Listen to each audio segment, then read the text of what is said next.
Welcome back to Talking Sports with Brandon. This is the most exciting time of the year. It is NFL playoffs, wild card weekend. I guess technically super wild card weekend, because that's what they now call it. But it's the best time for NFL. You go through 18 weeks of the season, 17 regular season games.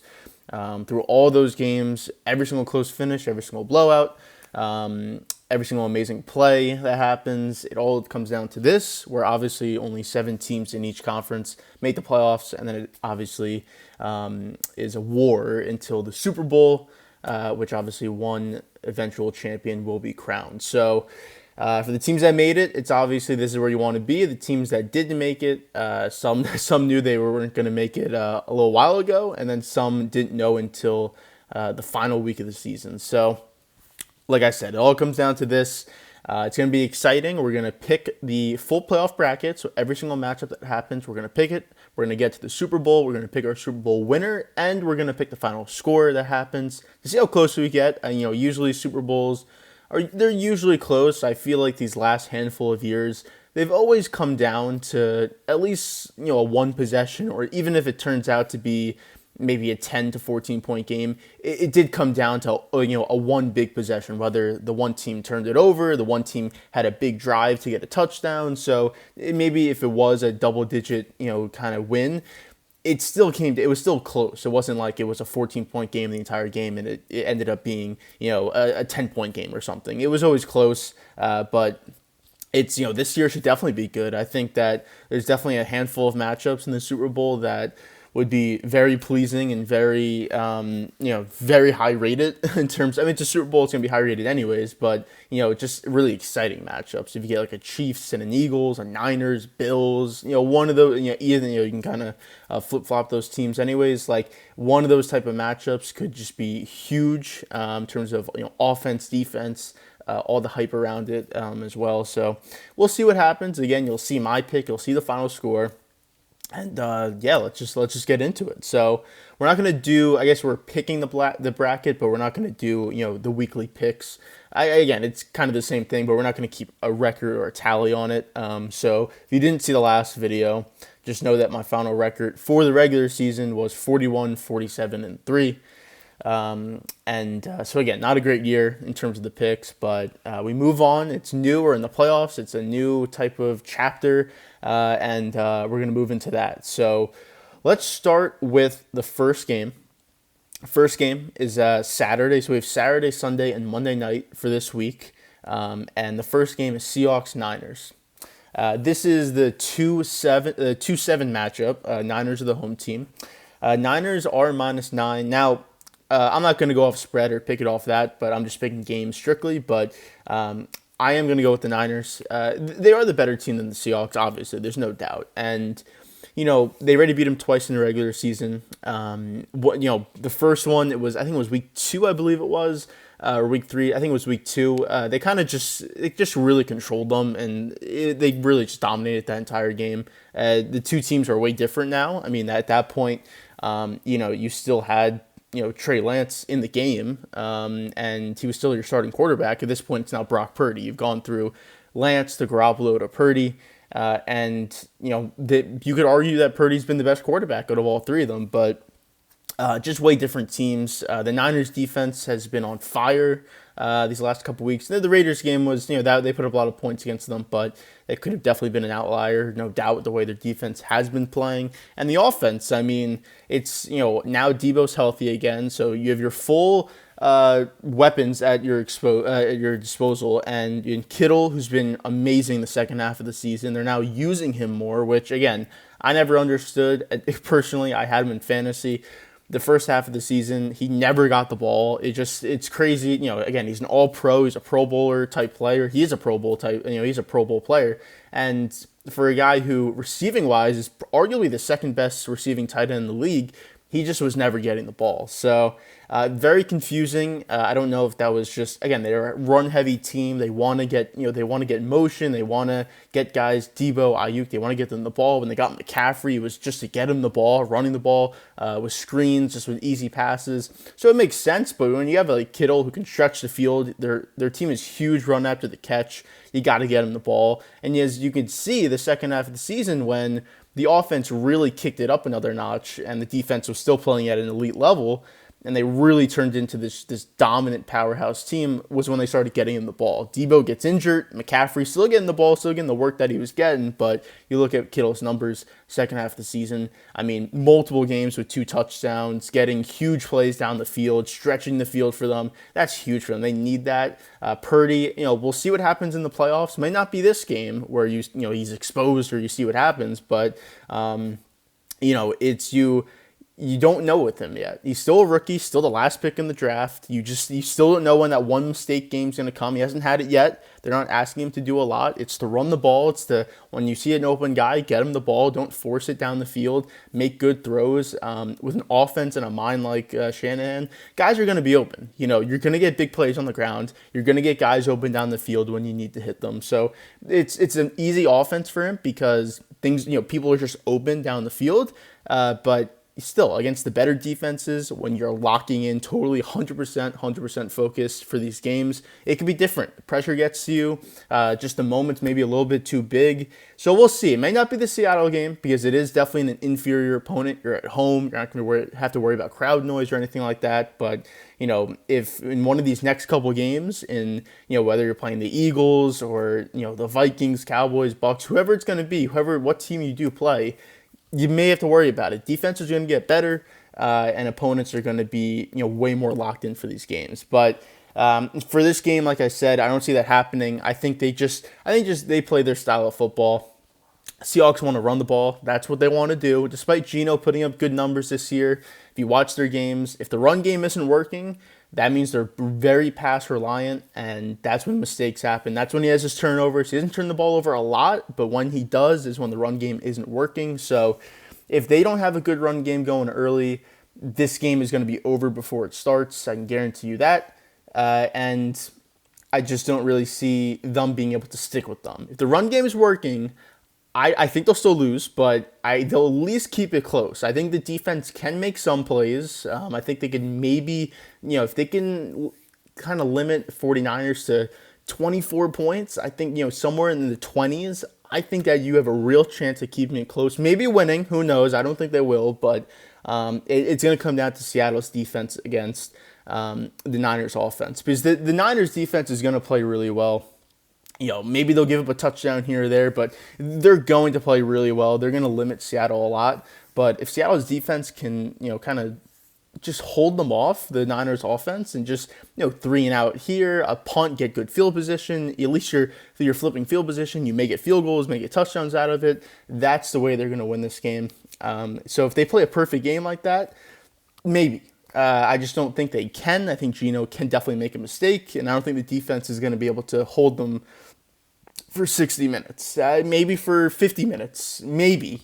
Probably not, but I just don't think they could play a 60-minute game with this defense against that type of offense. So I have Niners in that first game, and again, the spread's 9. I could definitely see them winning by at least 10, but definitely Niners in that first game. Saturday night game, Chargers-Jaguars. Now this is where we start. I'm not even going to start with the game first. We're going to start with what happened last week, Week 18. Brandon Staley. If they lose this game, he deserves to be fired. No doubt about it. He in a meaningless game. If no matter what happened last week, if the Chargers lost and the Ravens won, the Chargers were going to be the 5 seed. And what happened was that the Ravens lost. The Ravens played in the 1 o'clock window. Chargers played in the 4 o'clock window. You knew the Ravens lost that game before your game even started. Even if you didn't know, maybe you play your starters for a series or two. Whatever the case is, you pull them. Even if you want to get them some reps, okay, you play the whole first quarter, maybe a little bit in the second quarter, but you pull them. It doesn't matter. You're the 5 seed. You're guaranteed you're locked into that spot. It should be no doubt about it as the head coach. You just pull your guys. You maybe have one good drive here, like an 80-yard drive, get some good plays, get some good momentum. You take your guys out, and you play the rest of the game with backups. He didn't do that. He basically played his starters the entire game. I think it was into the fourth quarter that the starters were on the field. I don't think it was the whole game. I think it was into I think at least halfway through the fourth quarter they were in that game, which they eventually lost to the Broncos. But what was he thinking? What the bad thing that happened was, whatever, you play your starters, but one of his starters got injured. That's Mike Williams. He's now out for the most likely for the playoffs, unless the Chargers make it to the Super Bowl, which with him injured, it's very unlikely. It was unlikely before, now it's very unlikely. What was he thinking? Mike Williams is a guy who's had a lot of injuries in the past. His back's been a big problem. He missed, I think, 4 or 5 games this year. And when he's on the field, he's a difference maker. This offense is different. You see it every time he's on the field. The big catches down the field. Think about the Titans game. Think how big he was in that game. Making the last catch of that game down the sideline with a guy all over him to get them into field goal position. He's a huge difference maker. In the red zone, he makes big catches. He's just one of those guys where when he's off the field, your team's worse. When he's on the field, your team's better. Now that he's now injured with a back injury, he's going to miss 2 to 3 weeks. Again, if they make it to the Super Bowl, he might be back. We don't know. But there's no way they advance. I can see them winning this game, and you know what? I still will pick them to win this game. I think it will be close, though. The Chargers are only favored by 1.5. They're on the road, so they got to kind of get those 3 points right there. But I think it will be a close game. And the worry for me is the Chargers' defense. But now with Mike Williams out, you got to rely a lot on Eckler. I think he's going to have a big game on the ground. He's not the best running back. He can catch the ball and score a lot of touchdowns and do a lot of things for your offense. But in terms of just straight running the ball with him, he's not the best running back. So if he's a big game, no doubt they win this game because they're going to control pace. They're going to control the ground game. And obviously you have Justin Herbert through the air. So you should be able to win that game. But if their ground game isn't really working in this one, Jaguars defense at times can play really good. If they could stop the run, you got to watch out. This Jaguars team is dangerous. If they're working offensively, I think the same thing could be said for them, is that if their run game isn't working, as we saw against Tennessee last week, where, they had 28 yards rushing in the entire game, something like that, and they really should have lost that game. They were losing the entire time. If it wasn't for a strip sack, fumble, for a touchdown, they lose that game, no doubt.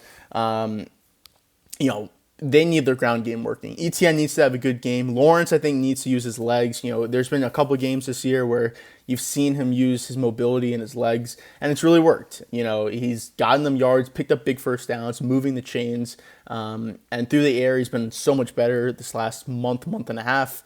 So this can be a dangerous opponent.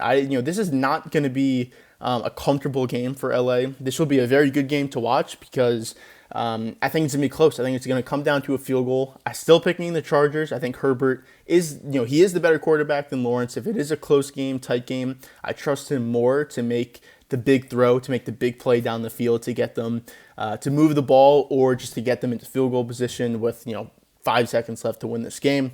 And but again, it comes down to the running games against these defenses. The Chargers defense is awful against the run. It's been better as of late. As we saw those stats when their defense was playing amazing this last month. It's been better, but still, it's one game. You don't know what can happen in a one-game situation. And again, the Jaguars defense, they've had times where they've been really good, other times where they've been bad. They need to step up in this one if they want to win it. But like I said, it's going to be close. It's going to be a field goal game.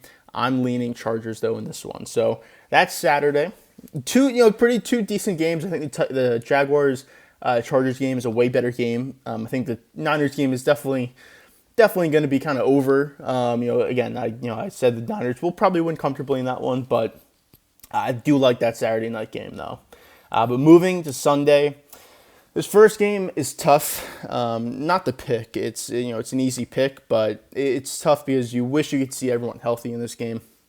It's Dolphins-Bills. The Bills are minus 13.5. They're the home team. I don't know if they covered it or not. They probably will, but it's Skylar Thompson who's starting in this one for the Dolphins. Tua is not playing, still didn't pass concussion protocol. Even if he did, there's no way you could run him out there. Just because you pass concussion protocol doesn't really mean you're healthy. It just means that you passed enough tests to where you can play football. So with him getting 3 concussions in 3 months, basically, it was October when he got those first concussions. There was no way you were going to run him out there on that field. Even it's a playoff game, whatever it is, you cannot, for his safety, for just the namesake of the NFL, you cannot play Tua in this game. So it's Skylar Thompson. With Tua, I would still pick the Bills, but it would be a close game, as we saw in Buffalo when it was only a couple weeks ago now. When Tua played that game, That was one of his best games that he's played this season. One of the Dolphins' best games. It was close, came down to the wire in a snowy environment where it snowed late in that game when you needed big plays down the field. It was cold in Buffalo, tough environment. That was a really good game from the Dolphins. If they couldn't even win that game with Tua, there's no way they're winning this game with Skylar Thompson. So it sucks because I want to see a really good game. I think that if Tua was playing and he was fully healthy, this would be a really good game. I think it'd be back and forth, two really dynamic offenses. The Bills have a better defense, but at times they can be hit down the field, as we saw in that Buffalo game. It just sucks that we don't see the Dolphins fully healthy. But I'm going to go with the Bills. Again, this is another 2-7 matchup. It really sucks, like I said, but the Bills, they should win no matter who is at quarterback for the Dolphins, and the Bills will be looking, Chiefs and Bengals. Those are the three teams in the AFC. It's the Bills, the Chiefs, and the Bengals. One of them's going to get out. The other one's obviously, the other two just, you're going to have to, two of these teams are going to have to play each other. And it sucks for those teams because, and it's most likely going to be Buffalo and Cincinnati because Kansas City is going to play the lowest seed to advance. And, even if just Buffalo and Cincinnati win, it guaranteed can't be them. So it looks like they're going to have, one of them's going to have to knock each other out. And that's, again, it's kind of the way it goes. If you get that number one seed, you don't have to worry about it. But it's, that's for next week. That's when we have to worry about that. But definitely wish this could have been a better game, but we are going with the Bills in this one. So that's the 1 o'clock game on Sunday. The 4:30 game on Sunday, which, let me just say this before we get into this game. I think they did the scheduling wrong. Now, look, it's CBS, it's Fox, and it's NBC for these games, and then it's ESPN for Monday night. And I get it, ESPN, the Monday night game is Cowboys-Bucks, and they obviously paid a ton of money for it. They've gotten a couple of playoff games in the past, but it's always been the worst game. It's always been that first game. It was Bills-Texans, whatever it was. It was always a terrible game in the past. Now they get arguably the best game of the weekend, definitely the highest rated game of the weekend because it is Brady and the Bucks versus the Cowboys. So definitely the highest rated game. So they paid a lot of money for it, and that's why it's on Monday night. But let's say that wasn't a factor, which is hard to think about, but let's say it wasn't. This game should be the 4:30 game on Sunday, and then the Giants-Vikings, which are the 4:30 game on Sunday, should be the night game. Because that's actually a good game. I think this will be a good game. It's two teams that I think are very close. Now, the Vikings have more offensive firepower, but their defense is awful. And the Giants, they have no receivers on the outside. I mean, Hodgkins and Richie James have played, pretty decent for them, but come on, like we're throwing those names out as receivers. When on the other side, they have Justin Jefferson, Adam Thielen. So it's just a huge difference in terms of talent from the wide receiver position. But Daniel Jones, I said it. I think I said it earlier this season that I do kind of like him. And the way that he's played this season, he played really well this year. No, like I said, no receivers this season. Barkley was really good in the beginning. He's had a couple good games in the second half, but he's kind of been pretty quiet in the second half. Maybe injuries have played a factor, but I thought Daniel Jones was really, really good this season. Definitely he's going to get a contract for them, no doubt. I mean, that's not even a question. If you can go back in time, you would have just given him that fifth-year option because it was, $21 million, $22 million. Now you're probably going to have to pay more for him per year. I mean, he was really good. Only 15 touchdowns through the air, but you can't look at that because, again, he's more of a mobile quarterback anyways, but they had no receiving options. They weren't scoring a lot of points anyways, so it's not like they were putting up 25, 26 points a game. They weren't doing that. They were winning close games. They were coming back on teams, and they were kind of controlling the clock and wanting to play like that. But he was just really good this season. Like I said, 15 touchdowns, only 5 interceptions. That the turnovers were a big thing in his career, and he was pretty good on that this season. And then running the ball. I mean, he had his yards per carry was just like insane. It's a quarterback, obviously, but he had 7 rushing touchdowns. He had 708 yards on the ground, 6 yards a carry. I mean, that's a huge weapon to have back there. And only 6 fumbles. That's not a lot. I mean, his first year as a quarterback, he had 19 fumbles. So huge improvement from him. I do like the way that they're playing. The defense is really good. It's solid. It could be good. They have good players, but it just comes down to the Vikings. The Vikings are -3 in this game. Now they're home, so it's basically neutral sites, an even game. But I, it's like you want to pick the Vikings because again, the firepower they have: Cook, Cousins, Jefferson, Thielen, Hawkinson. How can you not? But that offensive line's beaten up. No doubt about it. They have a lot of injuries on that line. The Giants, they have good players on the defensive line. If they can create pressure, which they most likely will be able to, that's how you beat the Vikings. Look at the games where the Vikings got blown out. Dallas and Green Bay. What happened early in those games? There was pressure on Cousins. He started off, I think the Green Bay game, he was like 0 for 6. The Dallas game, there was a strip sack early in that game on third down that led to points. It's just if you get pressure on them early, that's what can really stall their offense. And it's not so much like they can't move the ball and they can't really do anything. And you'd like to think that going into every single game, a team has 15 plays that they run to start the game, and that's what they do. They have like 10 to 15 plays that get you yards, get you first downs, move the ball a little bit, and then after that, you got to adjust, you got to figure things out, and call new plays. But you'd like to think that their 10 to 15 plays that they come up with during the week would be able to get them yards and get them something. I mean, even running the ball, you have Cook back there. You could run the ball, do some different things like that, just quick passes. You don't have to, I feel like they try and hold the ball for a long time, hit guys down the field, which can work, yes, but if there's going to be pressure in your face and your offensive line is beaten up to a core, then you got to get the ball out fast. You got Hawkinson for a reason. The point of a tight end is honestly to just get the ball out early to him and let him make a play after the catch. That's kind of what a tight end is, a receiving tight end. Now, Kelsey's a little different, even though he still does that, but, it's, 4 or 5 yard route, get him the ball, even if it's 5 yards. Instead of being 2nd and 10, it's 2nd and 5. So I think they need a better game plan going into these games. The last time these teams played, it came down to a 61-yard field goal where the Vikings won. So it's going to be a close game. And honestly, it's a really tough pick. I do want to go Giants. I'm going to go Vikings, but I will 1,000% not be surprised if the Giants win. I think a lot of people are picking the Giants because, the run game that they have with Barkley and Jones could really work against this Vikings defense. And the pressure that they can create on the defensive line is, I think, a big part. I think that's where the game's going to be won. If the Vikings can hold their own on the offensive line, they'll be able to get the ball out, get it to Jefferson, get it to Thielen, get it to Hawkinson, make plays down the field, and move this ball.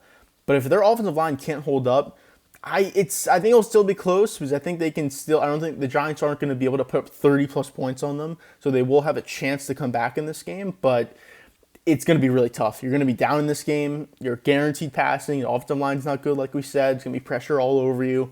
They're most likely going to double Jefferson or at least roll coverage, show a safety up top. So you got to hit other guys. Hawkinson or Thielen's going to have a big game. KJ Osborne as well. So this is going to be a really interesting game. I think it's a really good game. And like I said, with the scheduling part, it's kind of why I wish it was a Sunday night game. So I think it would be a really good game to show for Sunday night. But instead, we have Ravens-Bengals.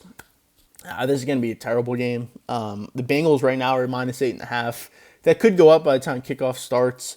Lamar Jackson, as I said in the last video, looked like he was going to play this game. He's out. That's confirmed, officially out for this game. The knee just, I guess, still isn't there. Personally, I don't doubt that, but I just don't think he really wants to play for them.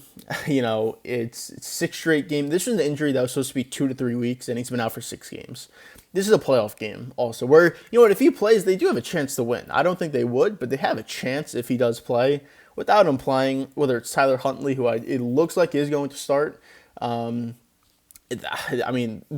can't put up points with him. I think, the most points they put up with him was like 20 or something like that. Like, the Bengals will they will just run up and down the field against this Ravens team. And it's really not even the defense's fault. The offense just is not going to be able to put up points, flip field position, do anything like that. So, Bengals team fully healthy going into this with, they just destroyed the Ravens. I guess it was 27-16, but they did destroy them. It just, the final score didn't really look like that. You're basically playing the same exact team as you did 1 week ago. There's no reason for the Bengals not to just kind of cruise through this game and win it pretty easily. Burrow most likely has a really good game in this one. And yeah, I think the biggest thing for the Ravens is what happens with Lamar.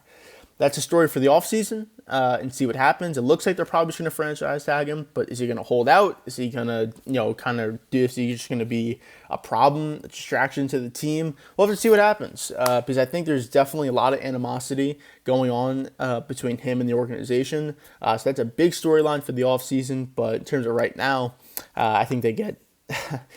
Do I want to say destroyed? I kind of do. I think they do get destroyed. I think it's at least a 14-point game in this one. Maybe the Ravens get a late touchdown or something, to make it a little bit closer than it really is. But no doubt this is going to be a very comfortable victory for the Bengals on Sunday night. And then we move into Monday night where we have the Cowboys-Bucks. Like I said, this is ESPN's game. 8:15. Dallas right now on the road is -2.5. I'm going to be talking about it way more specifics and in detail on the Cowboys video, so definitely check that out and watch it. But for this video, look, it's going to be a close game. It's as a Cowboy fan, it's hard for me to say that because the Bucks have been awful this year, terrible. They've had 2 good games maybe this entire season. Somehow they're 9-8 and won their division. And the fact that we're 12-5 and have looked really good at times. We haven't looked like awful. I guess the last game of the season we looked awful, but that was really the only time. And I guess the Bucks game, so we looked awful twice. But even the other games that we lost, I mean, you lose to the Eagles. Cooper Rush is starting, come back after being down a lot early in that game. You're up 14 points against the Packers, you lose an OT. You're up 17 points against the Jaguars, lose an OT. So, some of these losses are. Definitely, you're winning. You're not looking, you did look good, but it's hard for me. I am picking the Cowboys in this game. Even if I wasn't a Cowboys fan, I still would. The thing that's scary is just that, the Bucks have Brady. Anytime he's in a playoff game, you just can't bet against him. It's hard. It's hard not to because if it's a close game, if this is going to be said about anything, but any game that Brady's in, but if it's a close game in the fourth quarter, you have to just assume that Brady's going to win that game. And it's tough for me to say that because he's going to be playing my team, and it most likely will be a close game in the fourth quarter. So I'm hoping that this one time it isn't true and that it doesn't happen, but it's going to be tough for it not to happen. If it's a 7, I think at most, if it's a 10-point game, he can still come back and win that game. So you need no turnovers, you need to make the plays when it happens, and you need to control time of possession. The more time Brady has on offense, despite, there's going to be points in this game where it's 3 and out, ugly throws, no running game. It's going to be all that, but if it's a 7, 10-point game, 3-point game at the end of the, close to the end of the fourth quarter, it's, he's going to just put it together and pull through. So, look, I'm hoping it doesn't happen. I think the keys to this game is going to be time of possession and running the ball. The Bucs defense that the Cowboys faced in week 1 is a different defense than it is right now. That's when they were fully healthy, when they were still looked at as a top defense. I think they're looked at as not a top defense, but definitely better than average, no doubt, but not as good of a defense as they were then. And this offense going into the season, I think we still thought could be a top offense. It's clearly not that. So if you can stop the run game, which is already really bad to begin with, put all the pressure on the offensive line. It's not a good offensive line. It's beat up. It's injuries. It's a lot of backups. This pass rush has done nothing the last month for the Cowboys. Get to Brady. He can't move in the pocket. Now, he's going to get it out quick. He's just going to hit guys here and there for 5 yards, 4 yards, 5 yards, 6 yards. Maybe get a deep shot late. If you can get it, that's what he does. Go quick, short, and then a deep pass to Mike Evans, to Chris Godwin, to Julio Jones, whoever it's going to be. That's what he wants to do.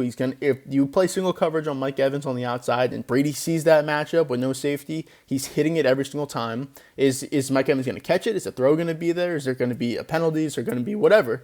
Something's going to happen on that play. You have to know it's going to come at some point. You got to watch out for it. The Cowboys get burned a lot down the field because corners want to jump routes. They want to go interception. They want to make big plays. Definitely don't be surprised if you see a double move on the outside and a big play down the field. But if you get pressure on the quarterback with this weak offensive line and a pass rush that's been quiet the last month, that's the way you win this game. It's running the ball, time of possession, and pressure on Brady. Other than that, it's that's all your fault. If you don't do those things, the 3 things that kind of make up your team, because if you run the ball better than them, you're going to have more time of possession. And if you're running it, that means you're probably winning this game. If you have a lot of yards on the ground, you're controlling time of possession, which means that they're going to be throwing it a lot, which means your pass rush has to be on point in this game. So if those things don't happen, then I can't really say much else. So I'm going Cowboys. Like I said, they're -2.5. I'm not really going off that, but those are the picks for the week. In mid-episode, I decided we're just going to do the picks for each week. I'm not going to do my full playoff bracket yet. I think it's going to be a little bit better like that. We'll go week by week, just talk about it. But to recap, the teams that I picked, I guess technically they're all the favorites, but I think a lot of games could be different. That's not really what I set out to go do, was pick all favorites, but it was Niners over Seahawks, Chargers over Jaguars. I think that'll be a field goal game. Dolphins, Bills, that's going to be a blowout. Giants, Vikings, I wanted to go Giants. I am going to go Vikings, but that's going to be a very close game, most likely field goal game. Ravens, Bengals, that's going to be a blowout for the Bengals. Cowboys, Bucks, I'm picking Cowboys, but it's going to be somewhat close. I don't think it's going to come down to a game-winning field goal unless the Bucks win it, but it's definitely going to be a one-score game, no doubt. So those are the picks, the playoff games, recap, talk about them. It's going to be an exciting weekend. This will be out on Friday, so it's going to be Saturday, Sunday, Monday. So definitely check them out. And yes, it's going to be very exciting. So thank you for watching. I'll see you in the next video. Check out the other videos on this channel as well, and I'll see you in the next one.